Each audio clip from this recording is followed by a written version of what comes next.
Marami ring Davaoenyo ang naghahabol na makauwi sa kanilang mga probinsya para sa undas. At live mula sa Davao City, aniya sa frontline sa balita, si Bril Montalvo ng News 5 Mindanao. Bril, marami pa bang pasahero dyan hanggang ngayon? Gretchen, patuloy pa rin ang pagdating ng mga biyahero dito sa Davao City Overland Transport Terminal sa mga uuwi sa kanilang probinsya ngayong bispiras ng undas. Pila na ang mga pasahero sa entrance pa lang. Mahigpit din ang ginagawang inspeksyon sa mga gamit ng mga pasahero. Matinding paalala, bawal ang mga matutulis na bagay sa loob ng terminal gaya ng kutsilyo.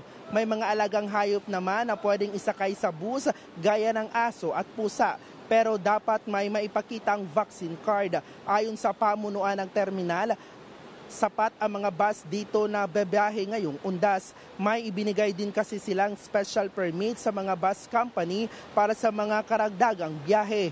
Hihigpitan na rin nila ang kanilang no pick-up policy sa labas ng terminal. Samantala, dagsa pa rin ang mga Davaoenyo sa mga sementeryo dito. Sa Roman Catholic Cemetery, may mga ilang nakumpiska na gunting, lighter at mga sigarilyo na pinagbabawal dalhin sa loob.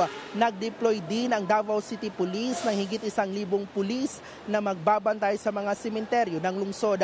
Bukas ang mga pampublikong sementeryo mula alas 6 ng umaga hanggang alas 8 ng gabi, pero bawal ang overnight. Gretchen, kanina ay nag-abang tayo doon sa Roman Catholic Cemetery kung saan nakalibing itong magulang ni dating Pangulong Rodrigo Duterte na isang Davaoenyo. At sa ngayon nga ay wala pa tayong nakikitang miyembro ng pamilya Duterte na dumalaw doon. Gretchen.